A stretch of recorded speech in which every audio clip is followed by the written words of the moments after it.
Okay, we're ready to go. The Village of Martins Additions Council will meet in meeting. That's not quite the word. Will convene in meeting tonight. Come to order. Thank you. July 16th.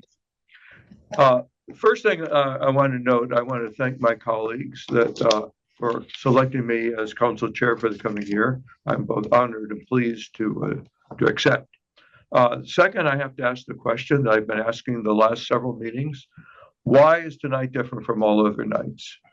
Then there's two reasons. One, it's the first meeting of the fiscal year of the Village Council. Second, we are going to implement a procedure that has been forced on me by my council colleagues to limit the amount of time that residents have in speaking. This has come up over and over again in surveys, in comments by council colleagues that we kind of lost control of comments. Last year I was trying to enforce the Gettysburg Address rule. Abraham Lincoln delivered his address in under 3 minutes. My rule is if you have something more momentous to say or more eloquent, you can do more than 3 minutes. Otherwise, there will be a clock, a 3-minute clock. At the end of that 3 minutes, you will automatically be muted, and the clock should appear somewhere on your screen, depending on what device you're using. So with that, we will turn first to resident comments. Did you want to announce the positions of the rest? Oh, okay. That's right. I mean, you're a big deal, Mr. Chairman. Right. We have positions too. As said, you'll have to remind me of what you're on my left. That's right. Your right is Andrew Cowders, Mr. Secretary. who is From secretary. now on, please. To my right, remind me, we have Madam Vice Chair. Yes, And I'm at large. Mr. At-Large, and to my vacant council member here who will be appearing online and perhaps physically soon, he continues to be the treasurer. Anything else I'm forgetting? No. Okay, with that, we will turn to any resident comments, 3-minute limits, and we will gavel you off at that point. Weather report. No comments? Do you want to do weather? You want to do weather Oh, first? well, think of what you're going to ask. Oh, there's one. Well, Keith, why don't you start do- with the weather? That's Keith, do the weather and then let them think about what they're going to say. I see Marty's hand is up. You're not on the clock. I'm not on the clock. You're not on the Your clock. grandfather did. This will be under 3 minutes. What's very important is what I've got on here. Yeah. The reason I wear it is because so nobody can tell how old I am. That's the real reason. But the truth of the matter is tomorrow is a code red and could turn into a code purple air quality alert, which means very poor and unhealthy air quality for everybody, not just for the elderly, for people with asthma, for people with lung disease, heart conditions, for everybody across the board. So that's the emphasis today on the weather. The fact that we've got this smoke that's coming out of Canada from Western Ontario, the Canadian wildfires, that's kept the temperatures down. Hasn't done anything with the dew points and the humidity. That's been tough, but we'll get some relief here over the weekend by way of thunderstorms, which could be severe. There could be a lot of power outages, down trees, flooding, etc. But usually that's what we get when we have to break the big heat wave. And then next week, things are looking very nice. Oh, good. Low humidity, below normal temperatures.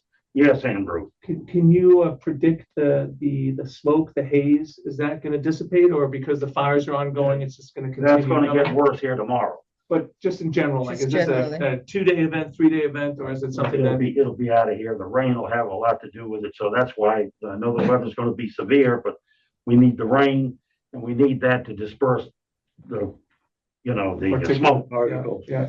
So, my time is up. I thank you for yours as always. But if maybe somebody has some questions here in the audience. Okay. But one of the things I forgot to do was introduce our new council member, John Zachary, who's attending officially his very first meeting as member. There he is. And there's Gene waving back. Thanks, John, because what you did is you caught the fact that I'm supposed to be up before the resident comment. He's got your Yeah. back. I didn't have the Thank you, sir. agenda straight in He's front of me. still very eager here. We'll take care of that. I'll dissipate. But I saw Marty's, Beaten out. what happened to Marty? Her hand was up. I think we just can't see everyone. Oh, because of the okay. timer. The timer's So, in the way. There. Marty, there you go. Unmute and you have 3 grand minutes. Okay, let me start by welcoming John Zachary and thanking again the members of the election committee for their hard work. Can everybody hear me okay? Yes, Good. Okay. I wish to make a couple of points. First, the 3 minutes, does that include different topics? Because I have 3 minutes worth of questions on the ordinance, Make- the ADU ordinance. I have minutes of questions on the stormwater mission statement. Summarize them. Okay, to summarize them now is very disjointed. I would like to know, first off, will there be an opportunity of public hearing for public comments separately on the ordinance on the ADUs? Is that going to be separate later tonight? We'll be able to Yeah. speak then. Yes. Yes. there will be. Okay, so for now, I just need to say 2 things. Number one, I object to the 3 minutes. I think that we only have one opportunity a month, and residents may have more complex things to say than can be said in 3 minutes. I object to that as an infringement on voter and residents' ability to participate. And I would like the minutes to reflect that principled objection. On the Stormwater Committee statement, I think the mission statement needs to be updated in a lot of ways. The Stormwater Committee members can be more specific about that. For one thing, the mission statement still calls it a task force when it's now a committee, so I think that needs some work. And I don't have time to go into all the pieces of it. On the new survey questions, I think that deserves fuller community discussion. It would be useful to ask more broadly what residents think should be in the survey, not just give us a sample of questions. And I think that, again, a 3-minute opportunity is not enough. Often I am bringing various comments from various neighbors who aren't at the meeting, but have asked me to ask about parking, for example. Another issue that came up for this meeting is a question from several neighbors about the tree inventory that the Stormwater Committee recommended. What is the process for doing a tree inventory? Can Davey, our new tree contractor, do that, or is that a separate contract? And Michael, you probably have the answer to that. So here's a list of questions that comes out gobbledygook, just all jumbled together, because I'm now out of my 3 minutes, and I reserve 3 minutes to talk about the ADU ordinance, because a lot of neighbors also had questions about that. Done. Okay, you did that and you still have 30 seconds to spare. Elizabeth Goldberg.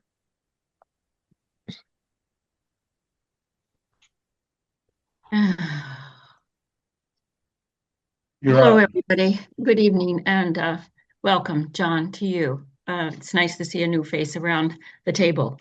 So I guess we have to make the comment on the proposed village investment in multi-use municipal property. This would be the moment to do that. It was one observation. I think it wouldn't hurt to get other people's, the public's input on what should be on the questionnaire. But one thing I noticed was missing was something more explicit on accessibility, ADA compliant in particular, as being an important, use of the facility. And the other question I had was, what about the office space? Was this not going to be also the location of the new office in order to sort of save costs down the road from paying for 2 locations? So those were the 2 comments on that. The other one on the Stormwater Task Force, I just wanted to call to your attention that Yasmina had sent in a comment for adding an additional statement. This was sent to Michael and Art and I think the rest of this afternoon. But we and I agree that it needs to be more linked into the existing action plan, so that's sort of the guideline for the work to be carried out. And it isn't quite clear that the terms of reference for the Stormwater Committee are actually carrying out what's in the action plan. So she proposes language to link those two a little. It might be one other sentence in your header up top to clarify that. The other thing about the stormwater I wanted to mention was we did said comments back on the 16th on this version. And I didn't get any feedback on one having to do with a proposed additional bullet on communications. Another one would be, we also submitted a second piece of text on knowledge, skills, experience that would be very useful to have when you go out for your call for volunteers. There was a list of those that I didn't hear whether that was going to be considered or added to your call. And then finally, I wanted to say that the council made it very clear in the last meeting that with regard to the two key action items on gray infrastructure improvements and ordinances to support stormwater management, that the council would be taking the lead in that. And there's language in this that sort of says that the committee would, as needed, be consulted. We submit that we're ready and willing to be a little bit more than as needed, but we also wanted to know what are your plans for implementing those two areas? What's the process going to be? Can we know, since we were so involved in the proposal and all of that? We'd like to. Okay, thank you. Welcome. Let me respond to that quickly. We do say in the very first paragraph that among its recommendations was an action plan, which included to implement the action. So we're acknowledging the action plan, and we said that will be called upon as needed to do these other things. It's my personal view, and I've talked to several of my colleagues here, their view as well, that we have to educate ourselves. We cannot just take the recommendations as given. We have to educate ourselves to the various possible regulatory means that other communities have used, what their experiences have been, what have been the benefits and the disadvantages of them, how have they been in implementation? And we have to hear that ourselves because we're not sure that the plan recommended by you is the best plan. We have to get it into our guts before doing that. Yours is at the top of the list that was in the recommendations, but I think we have to educate ourselves and feel comfortable that we are going to be, when and if we do impose really great restrictions on the community, that we're comfortable, that we have heard the range of views and opinions and benefits and costs and advantages and disadvantages of the various means of doing it. So we will be going out and educating ourselves on these issues. So that's my brief reply on that. Any other comments from anyone? Okay. Marty has a new hand. Marty, you have a new hand up? Yes, a quick question. Will residents have an opportunity to provide input as the council educates itself on the recommendations? Because the Bayland recommendations in the council and the task force report are quite thorough, and they did talk to all the other towns basically. Right. Will the VMA residents have an opportunity for an open forum on this? Marty, Not 3 minutes.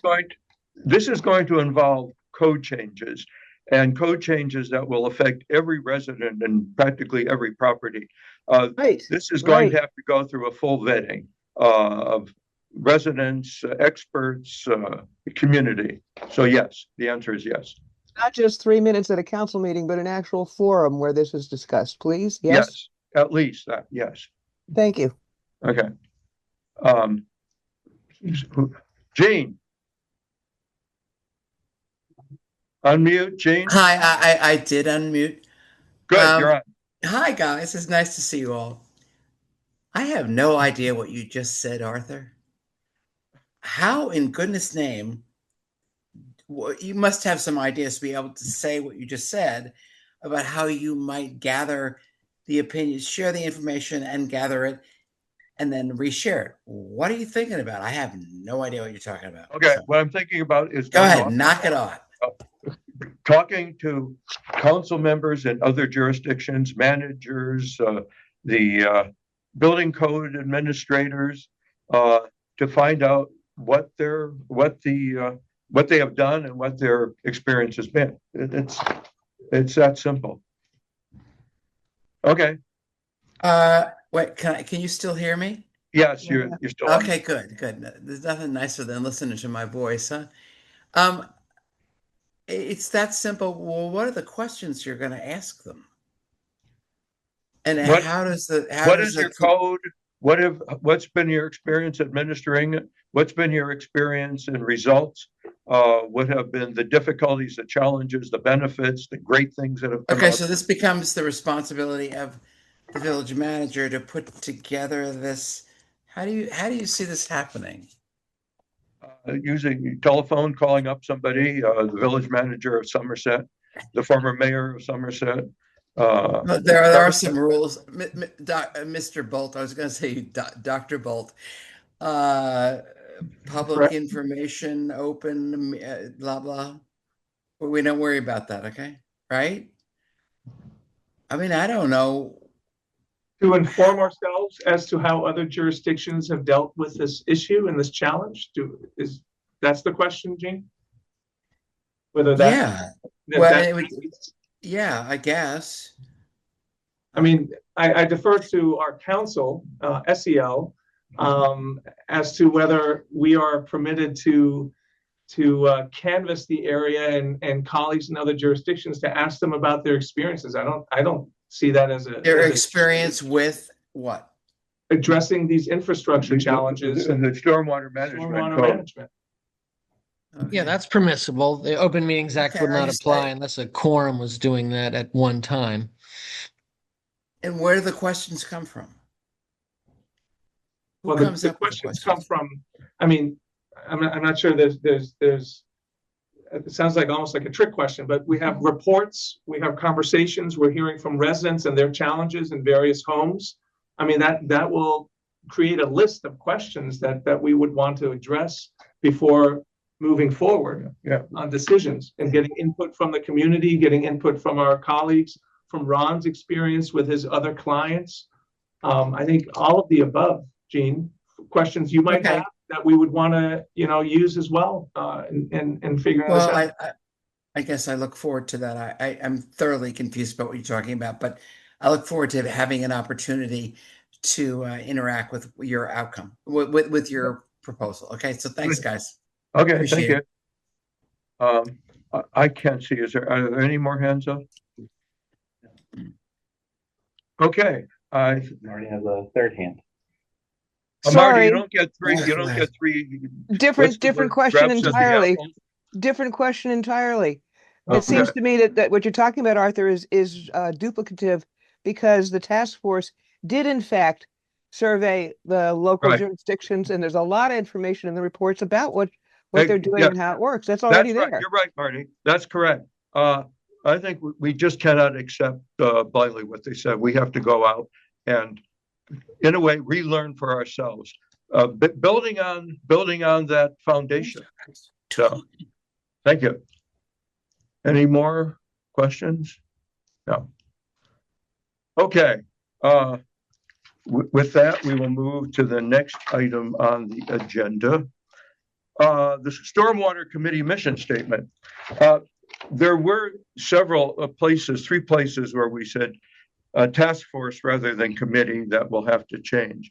And the question is this broad enough to meet what the committee would like, but also maintain that the council, essentially the committee is working for the community, for, I think I say up here, for the residents, for the manager, and for the council.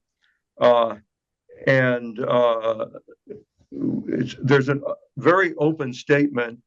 The committee's principal job will be to assist the council, village manager, and residents in the following areas and other subjects that may arise.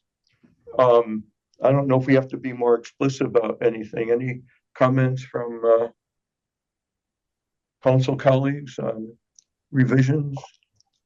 I think with the changes, the task force to committee, I think it looks good. I agree. Okay. Are we ready to adopt it then? Yeah. Okay. I'll move to adopt. Okay, Second. second, all in favor? All right. Okay. Okay, Jeff has joined, so. I Oh, there- say aye. okay, thank you, Jeff, welcome. Where, Jeff, are you physically in this country? I am, and if the meeting goes a bit longer, I'll physically be there. So I'll see you Okay. soon. We'll be looking for you, thank you. Oh, Okay, okay, now we move to the consideration of the accessory dwelling unit ordinance. This is in the packet.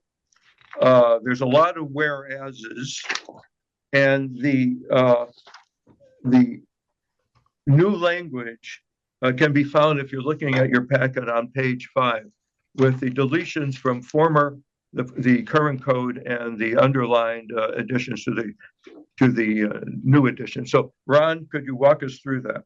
Yeah, absolutely. So just to reiterate, we did introduce this ordinance at the May meeting, and this is being proposed in order to comply with state law.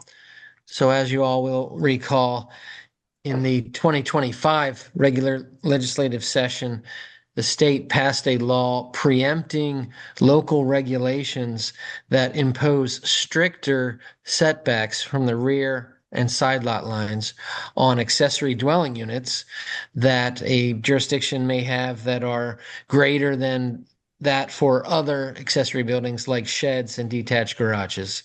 The state law says you can't have different setbacks for a detached garage and an ADU. The ADU has to be afforded the same setback. So years ago, after the Montgomery County Council changed its zoning code to allow accessory dwelling units in residential zones, the Village of Martin's Additions updated its code to provide that all dwellings should be subject to the same setbacks. So a main building and an accessory dwelling unit would have the same setbacks. But under this new state law, that cannot be maintained. We have to amend the code to eliminate the stricter setback for the ADU. So what is proposed here is to delete the language that was added a few years ago to say that ADUs are subject to the same setbacks as the main building, and instead to incorporate a setback modifier that is currently used by Montgomery County. And so the code would provide that the basic default setback from the rear lot line and side lot line for any accessory building is 5 feet. But once that accessory building gets taller than 12 feet, or wider than 24 feet, the setback increases by 1.5 feet for every foot over 12 feet of height or over 24 feet of length. And that modifier or additional setback is cumulative. So if you're 13 feet tall and 25 feet wide, then you have to have an additional 3 feet of setback from both the rear and the side lot lines. The state law also says that this preemption applies for accessory dwelling units that are up to 75% of the size of the main building. So we've also added a statement in here that says ADUs can't be larger than 75% of the main building. And that is the current approach. Also, in the current draft, we're proposing, but this is up for discussion, to delete the requirement that an accessory dwelling unit have 2 dedicated parking spaces on the lot. The state law says you can have special parking restrictions for ADUs, but if you do, you have to have a parking study performed, and that the parking study has to take certain things into consideration in order to justify that statement. So if that statement were to stay in, we have to commission that parking study. And the state law provides that we have to have the law on the books by October 1 of 2026. So that is why we are doing this now. The the code, of course, can be further modified in the future with respect to parking requirements, but the state law does say you have to have your setbacks in place by October of 2025, because as the state law is written, it says in the future, you can't impose a setback on an ADU that's larger than the setback that is established before this deadline for other types of accessory buildings. So that's my summary. Happy to answer any questions the council may have. Okay, Ron, yeah. This rule would apply to garages, garden sheds, anything else. It's accessory dwelling units and other structures, right? Correct. Okay. I also want to point out, and then I see a number of questions up there, that the parking requirement that's in the code now is anomalous. In our code, we have no other parking restrictions for any size house, number of residents, number of cars owned, or anything else. And Ron has provided a summary of many of the other jurisdictions, many of which have removed the parking restrictions from the new code. So I see. Can I just go one ahead, question, please. Ron, and then we'll go to Jeff. Sorry, Yeah. Jeff. Can you remind us, have there been size limitations for these units in the past? Because 75%, not greater than, that sounds very generous, but 75% of existing structures sounds like a huge structure. Yeah, and it's not just 75% of existing, but if you were to have a tear down in a new build, you could have a new house and an ADU that's up to 75% of the main building. But you know, that size is going to be limited by the setbacks. Right. Yeah. Unless you have a huge property. Not only the setbacks, there's also the building lot coverage. And I did check with our building permit administrator today. The accessory structures count towards that total lot coverage of the building lot coverage. Correct. Yes. Yeah. Okay, Jeff. Hello, can you hear me okay? Yeah, you're on. Awesome. This is just a process question, and then I may have some content related later, but process question. So this is, we need to have something on the books by October. We are now July. We have recess in August. So I just want to point out the fact that really we need to have this adopted in the September meeting. And the reason why I'm mentioning it, it's not to try and punt this. There's a bunch of really important information that just filtered in hours before the meeting. I believe we are still looking to have more and further information come in regarding parking studies, things like that. And we also had some residents submit, I think, some very thoughtful questions and proposals. So I want to just put out there that first, I think we should discuss this tonight. Absolutely. Let's have that discussion now as it's on the agenda. But I, for one, I am not ready to vote on this with all the information that's just come in today. And What information? Jeff, what information? There's no pressure to, because we need to have this adopted in September for the October meeting. What information came in today? Oh, if you would like me to read it out to you, I would be delighted. Well, no, just refer. What since you asked, I will, because I received several emails from our manager and residents this morning, specific to information on this particular amendment, with technical drawings or looking at scenarios. And as you know, Arthur, very well, we are still outstanding on information specific to parking study information. And I see absolutely zero reason or pressure for us to have to go into a vote this evening, since we're actually going to go into recess and then we'll have a meeting in September. Why don't we just do that? Take the time, have an ability to review this information. And personally, I'd like to have a discussion with our new technical engineer, which I had asked and haven't had yet, to talk about this. So there you go. I'm one vote, I'm one council member, but again, I see no reason to need to rush this tonight. We have a September meeting and we can pass this in October, and that'll give plenty of time to review the additional information. Over. Well, this has been on the agenda now for several months. I think first April or May. So it's. Arthur, you haven't addressed the question, which I said is it may have been on the agenda, but there's a plethora of information that first came in hours before this meeting, and there's absolutely zero reason why we need to vote on it tonight. And I'd like to understand why you feel we need to vote on it tonight, other than the fact it's been on the agenda since May. Over. Can I just note that under your charter, an ordinance takes effect 20 days after adoption. So if you did adopt in September, it wouldn't take effect before the October 1 deadline. Yeah. But Ron, you said 20 days. Is that correct? Yes. So that means we would simply have to have the date of maybe September 8th or 9th for that meeting, because we're in recess in August. So we can have it. We would just need to shift the date earlier, which wouldn't be much of an issue simply because we didn't have a meeting in August. So we could certainly have the September one a little bit earlier. Right. Marty, you have your hand up. Yes, thank you for the opportunity to comment specifically on this. I have one question and then a couple of comments. I'll try to keep it short. Under number 5, where the accessory dwelling unit may not be greater than 75% of the size of the main building. Yeah.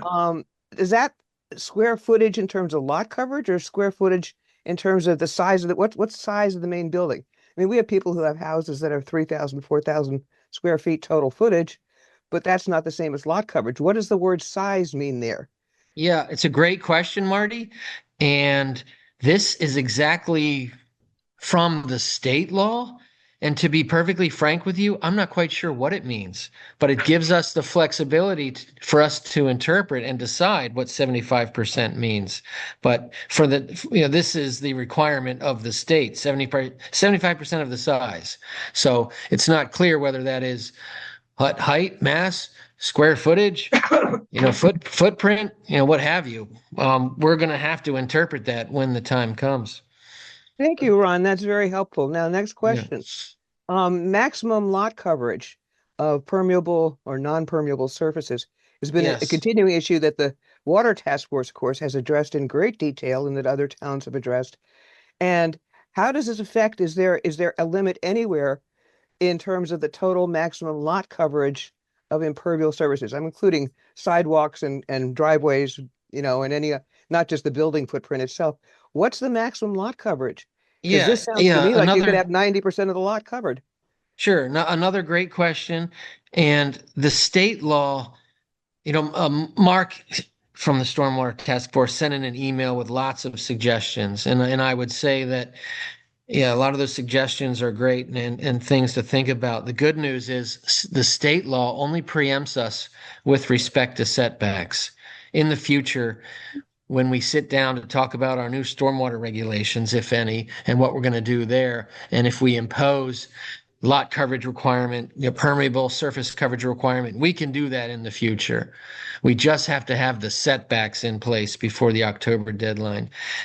Currently in the Martin's Additions Code, we do have a non-vegetative surface limit for things in the front yard. We currently don't have a limit or for non-impervious or non-vegetative elsewhere in the other yards, but that's something that can be studied in connection with the stormwater work. That's really helpful. Thank you, Ron. Next question. This new information that you're talking about, Jeff, I think that would be really important to share with the community. People are really concerned about this from what I've heard. It will affect basically almost every landowner here. And I think that it's important to get that information out. And again, I'm looking at public forum or some kind of public information function here to really let people have an opportunity to see what you're talking about, because I, for one, have not seen the new info. It sounds like it's very important. And so there are lots of questions here. One of them is, what's the new info say? And what is the plan to include community input on this? I understand, Ron, we got to do something before October 1st, but I think that the whole question of the building code needs to be done in a very public way. And my question to the council is, what is the plan for public process here? Well, This is a public hearing, right? Can I just chime in? Just a couple of things, Marty. First of all, I'm not 100% sure what new information Jeff was referring to. I haven't been up to date on my emails, but number one, this is a public hearing, an opportunity for the public to speak. But number two, also, this is not something we're creating, and it's not like one of these things where the council came up with some idea out of the blue to create this ordinance, this code change, rules, whatever. We have to abide by state law. So I agree with Jeff. There's no need to vote on it today. There really isn't. September 10th is a Thursday. We could meet on September 10th. If it works for other council members and the manager. That gives us exactly 20 days until October 30th. And we can continue these conversations, but this is as public, and we've done this before, where we put something on agendas and talk about having a public discussion and hearing before adopting a new ordinance. So this is, and I guess if people agree, we'll have another one in September. So I like, well taken, Andrew. I think though, what I will say is like the new information came in is like Mark Schaefer's thoughts on this. There are multiple issues at play here. And if I understand you correctly, Ron, like we don't need to make decisions on parking or permeability of surfaces or like what we do with anything. We just have to make a decision on setbacks, which this would allow us to do. We can then decide later on, oh, maybe we do need to look at parking. Let's do that. Oh, maybe we do need to address surface areas and things. We can do that. All of the things that came in today do not actually have to deal with setbacks. They deal with other things. So if we need to vote in September, that's fine. But I am perfectly content to vote today on the issue at hand. And then we can have discussions down the line around the other issues that came in, because none of them are related to setbacks specifically, and whether or not we have them, they are about other issues that we could and need to address, may need to address, but they are not about the setback rule specifically.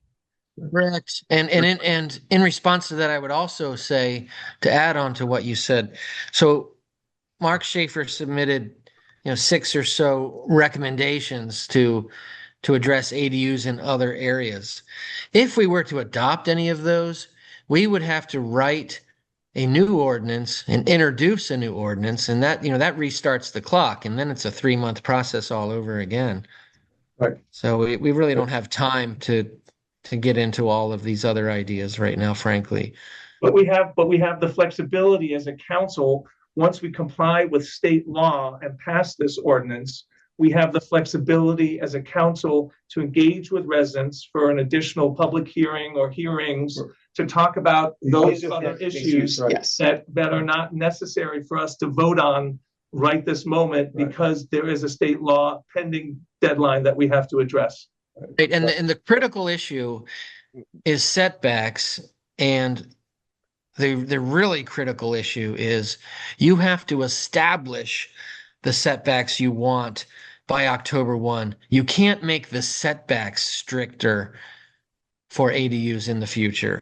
Okay. So it's a poorly written state law, but it suggests in the future you can't even change the setbacks for ADUs. You can't make them stricter than those that were established as of October 1, 2026. So the key issue is, what should the setback for accessory buildings be? Should it be 5 feet with a modifier, as what we've proposed?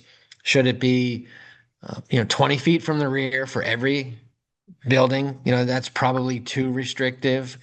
But yeah, that's the critical issue, and okay. you can get into the other issues later. Okay. Jeff, is that a new hand up? Yeah, it's new. I just want to make a clarification, and welcome to our new council member. First meeting, jumping directly into the fire. I just want to point out, and correct me if I am incorrect, but if I recall, I saw an email that came in this afternoon that had been forwarded from our manager with information from Ron that actually went into technical drawings, in addition to some of the resident comments. And also, we still have some outstanding information that we expect to have on the parking study data. So I just want to be very clear. This is not simply the idea that we had gotten comments in from Mark, and I do appreciate his thoughtful comments, but this is Yeah. that we had just gotten the technical drawings in. Jeff, the like the to the point, the parking thing, we don't have to talk, like, that is not, like, we could go back and amend it later. So we can take that out today, and then we could next meeting be like, just kidding, that was a bad idea. Let's figure out parking and commission a parking study. There's nothing preventing us from doing that.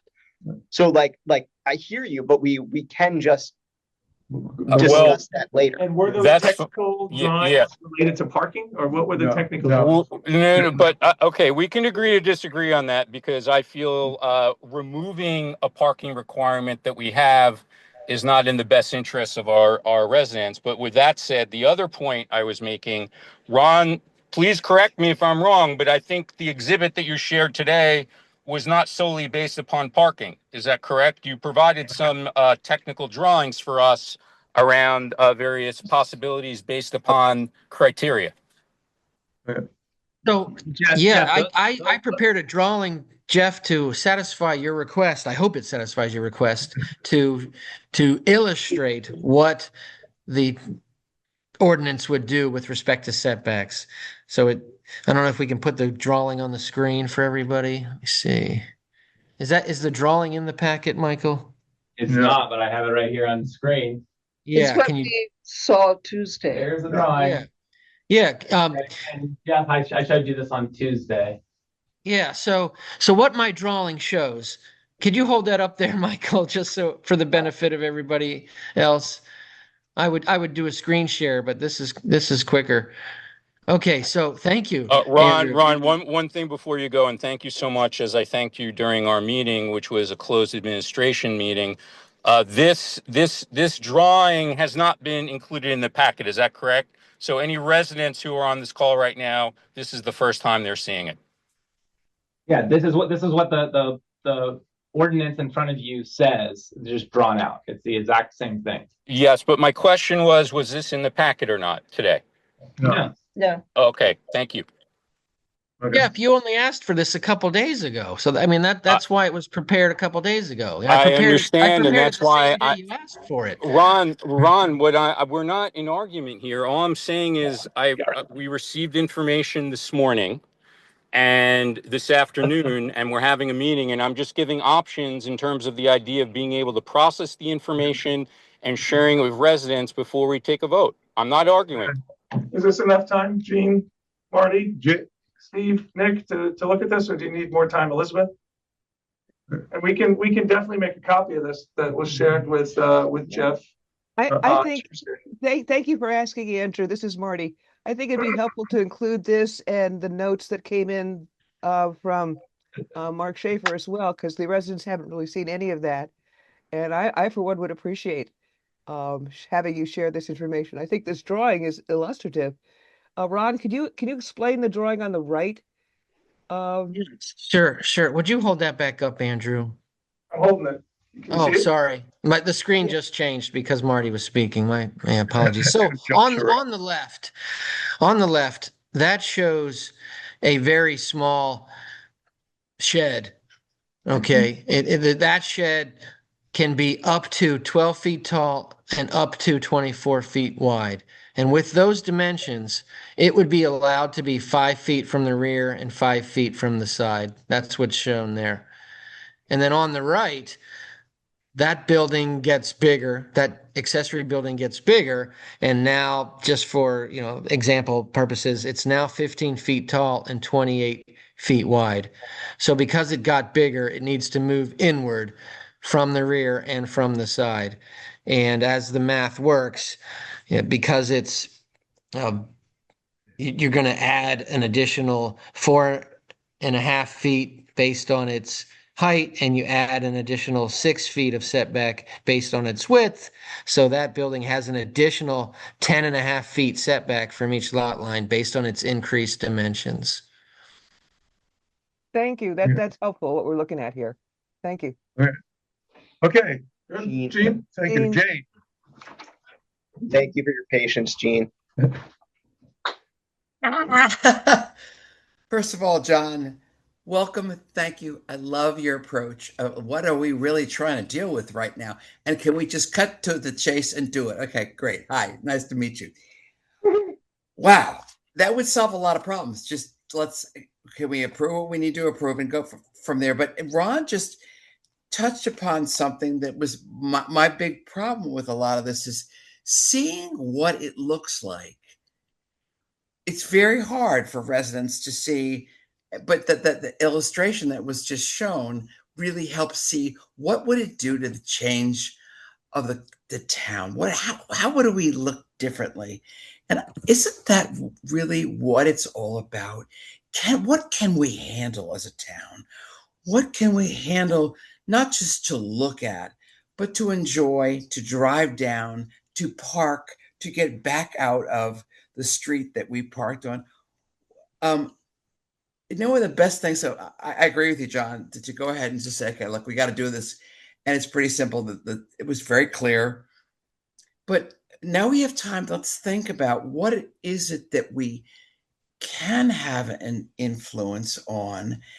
And let's see some illustrations. What would the town look like? And you go back to Chris Jakubiak, who did the most fabulous job of doing our original planning. What would it look like if everybody maximized the authority they would be given on the property? Okay. And regardless of whether we think it's horrifying, is there anything we could do about it? It might be horrible, but Ron, this is a Ron Bolt answer. Ron, is there anything we could do to make it any different? So those are the kind of things I think we need to have conversations about. What would it look like? What will it look like? What kind of things could it be? But at least right now say what we know has to happen. Let's get it done. And let's get to, is there anything in the future we could control to make it be better? Parking, blah, blah. Okay, I'll stop talking. I'll lower my hand. Okay. Thank you, Gene. Okay. With that and saying, is there another? No, that hand disappeared. That was my hand. Okay. Elizabeth Goldberg, is there? Jeff. Oh, no, that was the cursor. It was Jeff raised hand. Jeff, your hand is up again. Yeah, thanks. I just wanted to comment because I wasn't sure if we were still planning on voting or if we're going to take a motion and see if we are going to give ourselves a little more time, because I did have a technical question, but I'm happy to defer if we're going to give our ask your technical question. What is your technical question? No, I want you to answer my question. Okay. Oh, do we have a motion to introduce this ordinance? No, that wasn't my question, Arthur. I said, are we going? Oh, what's your question? Are we still going to vote on this evening, or are we going to be giving ourselves more time? That's what I'm asking right now. Do we have a motion to introduce? To adopt this. Motion to adopt. Yeah. Yes, we have a motion. No, that wasn't my question. I would say that we are asking whether or not we should delay the motion and reschedule the motion to adopt do we have in any September. Suggestions? Any other suggestions to delay? So that's how Robert's rules work. If someone makes a motion, then the motion just happened. So yes, the answer to your question, Jeff, is there is a vote happening right now. Yeah. Do you have a question before we take that vote? Yes, I was making a motion actually to delay the vote until September. We had that discussion. Okay, you are moving to delay the vote. Do we have a second for that? I am proposing to move the vote to September. Yes. Okay. Do we have a second? We don't have a second from me, but I just want to explain, Jeff, why I'm not going to second it. Since this is kind of the Jeff approach as well, as sometimes when you abstain or vote no. The reason I'm not going to second this, can I not explain?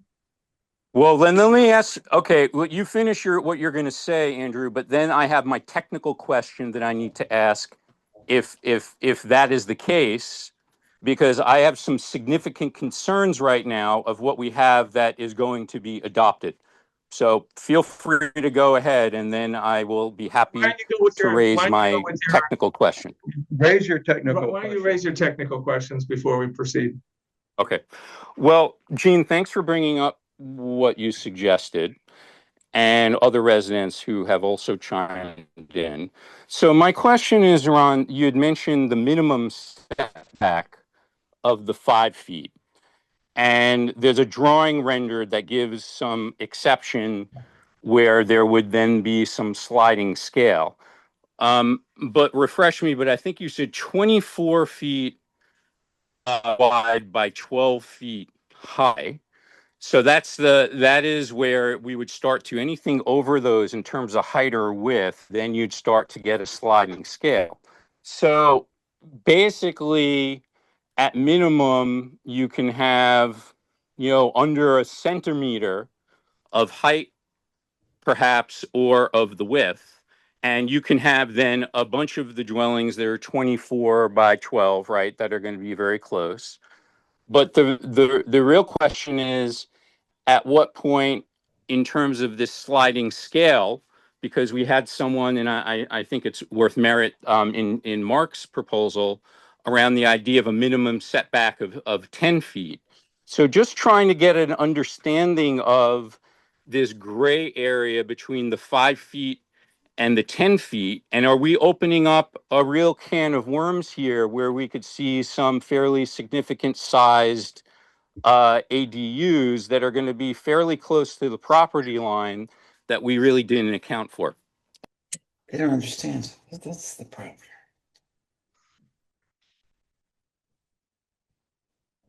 You're muted, Ron. Muted.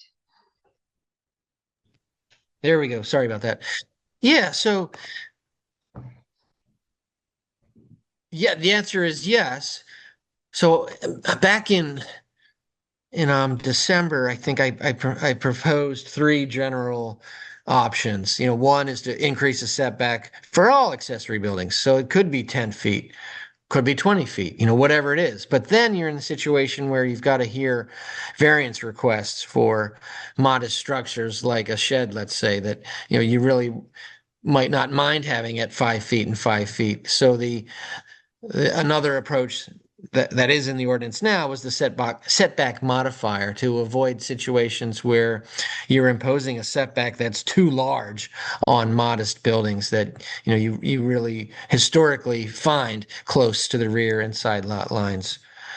But yeah, I mean, yes, there is a risk, but no, Ron, and thank you, and you're actually making the point that I want to address, and I really appreciate your feedback, is what we're doing with this particular proposal is it's sort of a reverse. And what I mean is that I get the point of we don't want to have variances for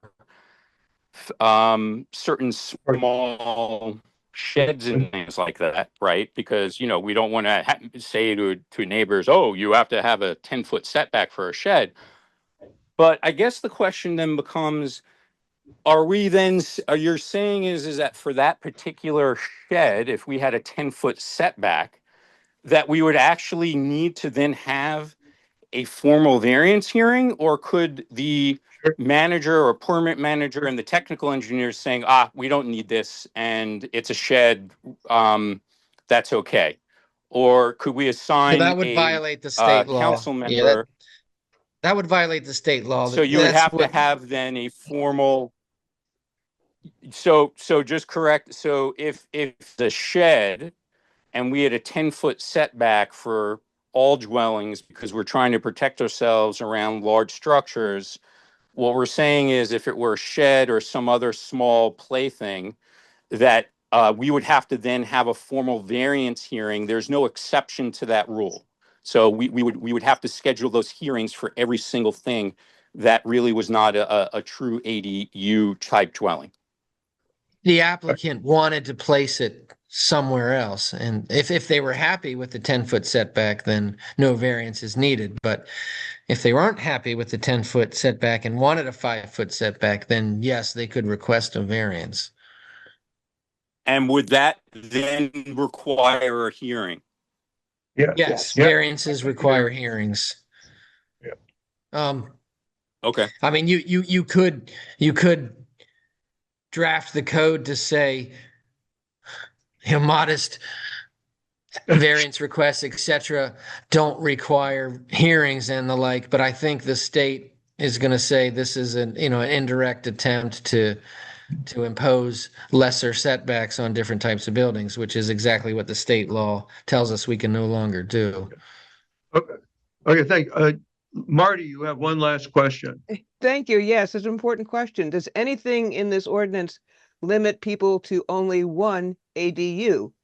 I can imagine somebody building 2 ADU units in a long backyard, and I don't see anything in the ordinance here that would prevent that. Right. John, you want to take that That's on? that's not within the village's jurisdiction to restrict. We don't have land use authority. We can't say how land can be used. The county can, and the county says you can only have one ADU currently. There was a state bill proposed in the last session that did not pass, as I recall, where, oh gosh, what was the name of that? Not the It was a starter and not that one. This was a bill proposed by a slate of Republicans. It didn't make it out of committee, but it would have allowed 2 ADUs per lot, and it didn't pass. But yeah, right now the county says 1. We as a municipality in the regional district cannot say you're not allowed to have more than 1. We can't say you're not allowed to have a fortune teller business, etc. Okay, thank you. Okay, I think we had a motion. Do you want to restate? Motion to adopt. Motion to adopt. Do we have a second? A second. All in favor? And probably Jeff against or for? I think so. I'm against because of, as I mentioned, the timing. There's no need to pass. I have more. Thank you. I think this motion has passed 4-1. Okay, moving on to the next item on the agenda. Approval of council meeting minutes from the last meeting. People have had a chance to go over it. I actually found 2 little thingies in it. Which I made. But you made the change. So we can have a motion to adopt the the minutes of the last meeting. On page 7. I move to adopt. Second. Second, all in favor? Aye. Okay. You want to vote on the minutes?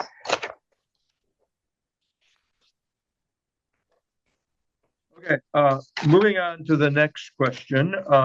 Alexa has been, what's the word? Spearheading the idea of a new village hall. And to that effect has suggested some questions for the survey, the annual survey. And we will need to get resident comments, and this is a good place to begin. If both by putting questions in the survey, it both alerts residents that this is a live subject, it gets their reaction, and it's a way to more or less introduce the subject more generally. So Alexa, do you want to go over that? Yes, I would. First of all, I did make the last time that we spoke a little about this. There were a couple of recommendations which I included in the draft that I sent. So I'm just going to pass it to you so you can see it. Okay. All right. And as you can see, Thank you. Thank you. you all have it. Yes. Could you put this on? Yes. Yeah. All right. Binder. Yeah. So again, I understand that different councils throughout the years have entertained the idea of acquiring a space that they could use as basically a village hall, a town hall, whatever you would like to call it. And so we thought we would bring it to the table again. I'm very interested in the idea of having a home that is, as many of us have thought about over the years, a safe home, safe meaning it's ADA compliant. It is more accessible to all of the residents, including those of us who have mobility issues, that is definitely a safer space than what this space is. This space has one exit only, that affords privacy, that affords space for events that we cannot even imagine, and that allows us to perhaps have a long-term investment that will serve our purposes many years down the line. So I am just opening up the idea that with the changes that I made to the first sentence, which I will read, VMA is exploring acquiring via gift or investment a property to house administrative spaces for staff offices, council and committee meetings, etc., and provide indoor and outdoor space for community activities. I don't know if this is the space to go through this. I think it's in the packet, but I think the questions are well thought out. The process in the survey is that we have a contractor in the University of Maryland who has done a very good job, much better. I did it once and it was awful of putting together the survey. And they would then take this and kind of put it into the format and the form and everything that it's used. But I think it's useful to have these questions out there now so people can take a look at them. Please look at your packet. And there may be others that come up, additional questions, additional details that we might want to investigate. So do you want to go through them? To read them? I don't think we need to do that. They're in the packet. They're in the packet. Okay. Yeah. I do want to propose one small tweak to the opening thing in line with Elizabeth, your comment at the beginning asking about like ADA space. Like we have talked about that as that is one of the big reasons to do this is to do that. But I think make that clear because I'm like, oh my gosh, I would not want anyone to think that was something we had not thought about or considered. So I think just some clause, something that is basically like as one of the purposes that we are outlining for this to have an accessible space. And that will allow that would more make sense. in-person participation. Yes. Yeah. Definitely. So that would be my only nudge. Good and I thank you for raising that, Elizabeth. Yeah, I kind of thought that, well, of course, the ADA would have to be part of the final decision. Yeah. But I can easily see that including it in the opening statement is helpful. Right. ADA would not be a choice. It would have to be part of the decision. I can comment on this as well. We have a contract back with the same person. And actually her private consulting firm that she launched out of this and other community surveys. And I will send these questions once the council's comfortable with them to her and she can incorporate them, whether it's the support, not support, neither support or oppose versus some sort of Likert scale or something that fits with the rest of the template.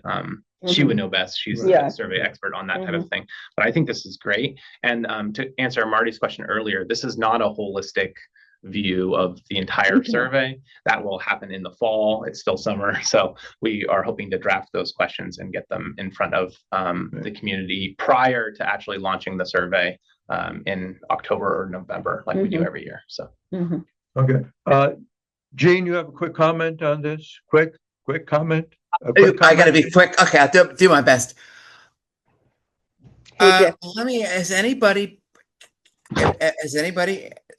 looked at the current situation and said, what could we do to alter the current facility to make it easier for access? I mean, what's the priority? Is priority accessibility? Okay, if it is, what about, I always thought of this as being that office, being the first village manager in that office.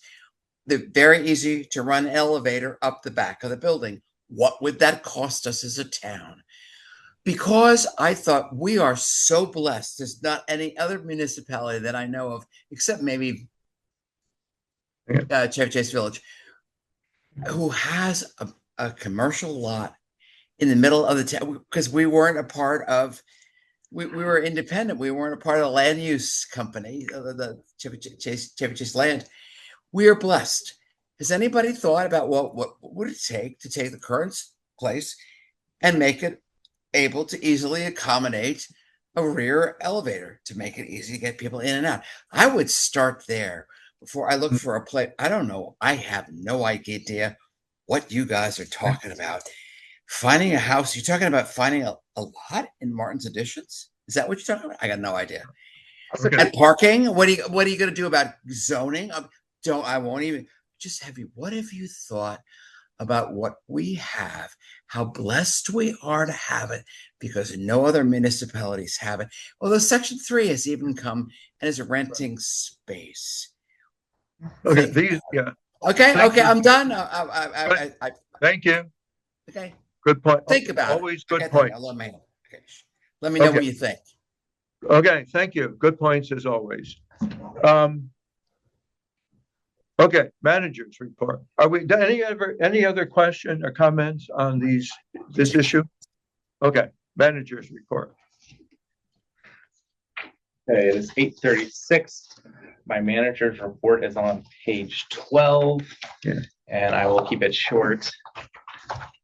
All council members have been sworn in. Thank you very much for being timely about that.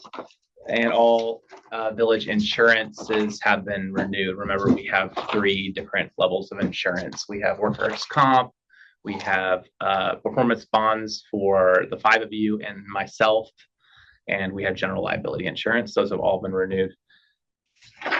The FY26 annual report is now out.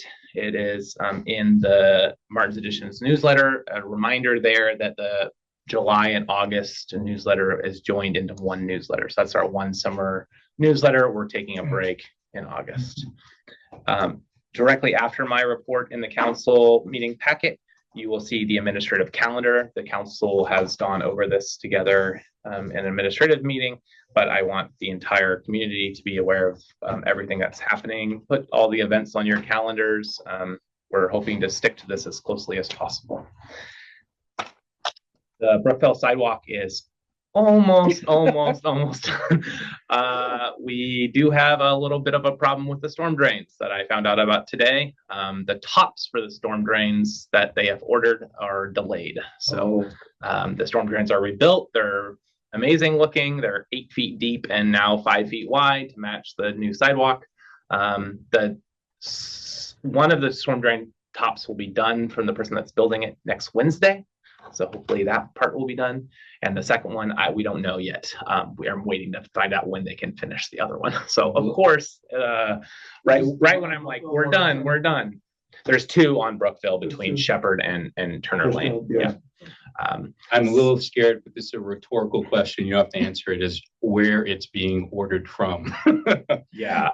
Our contractor has a subcontractor that's building it. So I don't know. Is that coming from India? America. Is it America? No, First yeah. No, strategy? this is a local company. Yeah, I did learn that, but who knows? Yeah. They are planning to finish everything else next week, including painting the lines, putting in the stop sign at Bradley Lane. So we have a 4-way stop. So this is just kind of the last thing. And honestly, all they need to do is set them down with a crane as soon as they arrive. It's really not a big job. So we're just hanging on for that. Stay tuned. I will get you more information when I have it.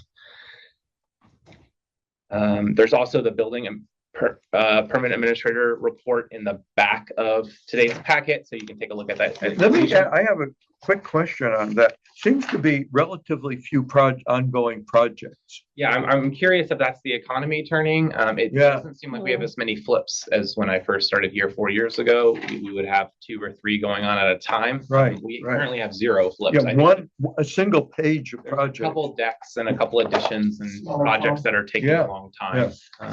But no tear downs, rebuilds currently at all. That's okay. Correct. Yep. Yeah. The call for volunteers, now that we have the mission statement for the new stormwater committee, I will go ahead and prepare that and issue that shortly. That's for all 5 committees and task force. If you would like a native tree planted on your property, this year, go ahead and start sending those forms or even just an email to me. I am managing that process this year and building a list. I already have a list. And we are getting the trees from whom? I have a nursery that we're going to try to directly source from. I will get you the name of that nursery. Okay, but not going through the arborist. Not going through the So it'll arborist. be a direct It'll be a purchase direct from- purchase from a nursery, from the and they nursery. will come and plant it. Will they give us a list of what's available? Yes, yes, we When will. would that be We will have the available? list. I mean, hopefully it's the same list of native trees. So it'll be the same list that we've already used. Good. We will source them and get those planted in the fall. The annual summer movie night is scheduled for September 6th. We will solicit movie recommendations. We have experimented with different types of movies, and it seems like PG-13 is the sweet spot where you can get some of the adults that are into the movies and the kids come to eat the candy either way. So make your recommendations accordingly. And then the last thing, just on a personal note, I have an eye surgery next week. So I will be out next Friday. And I'm also taking vacation in August. So we're expecting things to be very quiet around here. It always is in August, but We're manifesting that it'll be quiet. Yes. yes. Yeah, it would, in fact, I was talking to Erin yesterday, the day, but she says, you're getting like maybe 2 people coming into the office on an August or July day now. Good. Yeah. Okay, So that concludes my report. thank you. Any questions, comments? Okay. Okay, we now come back to opportunity to hear residents again. I see Marty's hand is up again. Thank you. I appreciate it. We had talked in the Stormwater Task Force recommendations about doing a tree inventory for Martin's Additions. And I'm wondering whether Davy, our new tree contractor, can do that. I know the District of Columbia has done a very extensive job on that. And I'm wondering what's the status and how can we go ahead and get started on our tree inventory? Any thoughts on that? Are Thank you you. referring to the public right-of-way trees or all trees? All trees is what DC has done, and all trees is what the Stormwater Task Force recommended. Yeah, that would be a separate contract. It wouldn't be through Davy, and I'm not even sure exactly how we would do that to gain access to everyone's property or do satellite imagery or what, how that would work. Yeah, and we have not discussed that. We do have a survey of all the public right-of-way trees. Now that's a number of years old, but on my big map here in the office wall, there is every single tree in the village. Public right-of-ways is marked. Yeah. And probably has some limited information about maybe type of tree and size of tree when that was recorded.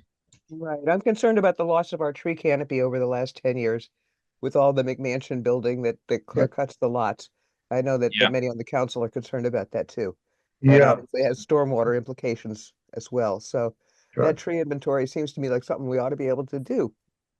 The question is, what do you do with it once you've got it? Why have it? You can't do anything until you do know what you got. You know, not knowing what you got. We had like 10, 15 years ago, a LiDAR survey of the tree canopy done by the county. And I don't think the county's still doing that. They're not No, funding it they anymore. don't.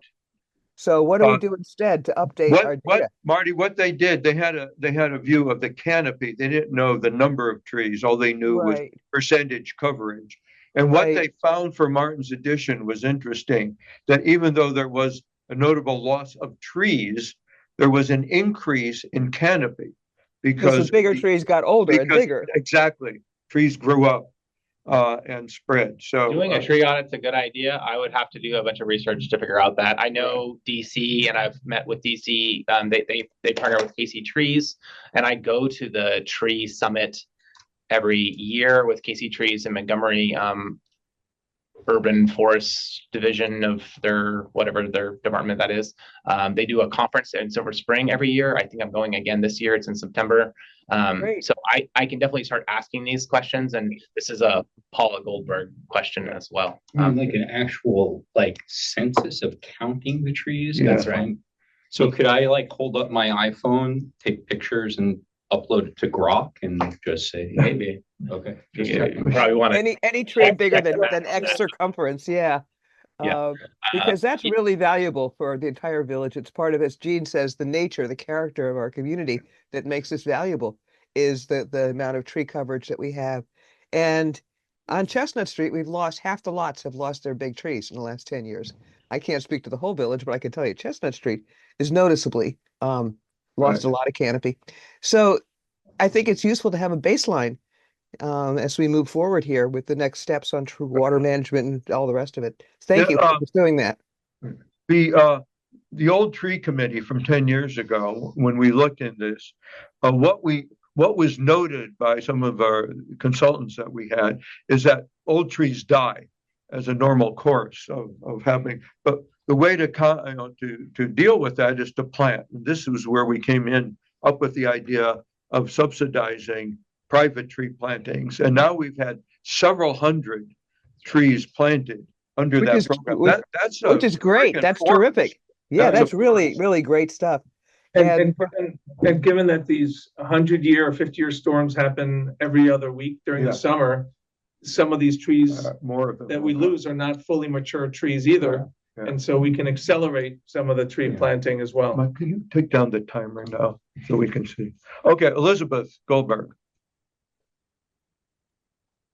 I agree with Marty that the tree inventory would be useful as a baseline. If it's going to accompany also any future changes in ordinance on stormwater management. I mean, trees are really important for absorbing their root systems for absorbing water and particular species. So to know what species they are and, whatever would be the description of it, but to have that as a base of reference, what is here now, and also in view of construction. So you can always have a look at, what was here this year and what disappeared that might have been linked with construction. And it might link to some permits on tree removal in the future on building lots. Okay, the other thing I wanted to. Go ahead. Yeah, go ahead. The other thing I wanted to ask Michael, what about the annual report? Did I miss what you said that you were publishing it in the newsletter? Yes, that's correct. It's in the newsletter. Coming up in August? No, the July 1st newsletter included the report. Okay, all right. So it's already out. That's correct. Yep, it's live. Okay, all right. Well, I will go back and look for it because And, I and, was and waiting for that. if I haven't yet, I will post it on the front page of the website as well. And I'll live Okay. there for a couple I months. think that would be good to put it in front of people's eyes a couple of times. Yeah, absolutely. Just a very quick comment. So just putting out there in terms of this tree census thing, one thing we could do is Google Maps has a lot of geospatial data that is for free, and they also have relationships with municipalities. I mean, I don't know what their time baseline might be, but that might be a relatively quick thing, and we could give it to the University of Maryland folks if they have like a 5-year baseline. The county that did could have at least do something. coverage, right? Yeah. I'm just putting out there. It's Right. true, and there's tons of Great. GIS maps where Yeah. people have done survey, satellite imagery and stuff. So we might be able to find It's additional. different than a census, but the Right, idea right. of the topography you might be able to you get get, the which coverage. is a Yeah. pretty critical. Yeah, question. DC, which was referenced earlier, set a goal of getting to 35%, tree canopy. We're probably way over that. DC's pretty far behind us, but I believe DC has actually upped that goal and has had a ton of progress towards that. So. Okay. Steve Howard, you've been lurking there. Any comments from you or Nick? Nothing from me. Okay. Good. With that, I will turn to. Oh, Yeah. I just want to say one comment. Unless anyone else wanted to, I just very quick. It's up to you. Okay. I just want to, so first of all, I just want to share, sorry, I got caught in something, so here I am. But, so I just want to say that I appreciate, the only real, the reason why I did not vote, and I said it on the phone, and I know that I was in transit, so it may have come out a bit different than it meant to in terms of tone, was just the real simple proxy of we had more time. And so what I mean by this, and Ron can verify, but like, for example, let's just say out of the blue, something comes up over the next 6 weeks that we were like, we should have actually have thought about that, right? So now if that happens, correct me if I'm wrong, but we'd have to introduce an amendment you'd actually have to introduce it and then adopt it. So then you'd have that clock of like 60, minimum 60 days or whatever it is. And all I'm sharing is that when you have more time, it's like in investment banking, if you have more money on the table, you take it. Well, in municipal or federal government, if you have more time, You take it. you take it. And so now we voted on it, we're kind of locked in. And if something comes up, now we'd have to do, but last thing I'll just say is, do I think it was the wrong vote in terms of technically, will it create havoc? Absolutely not. I think it's the right thing. And I probably would have voted for it if we didn't, if we were push came to shove. But I just want to put out as principle that I feel when there's more time, take it, because there's really nothing lost in it. That's all.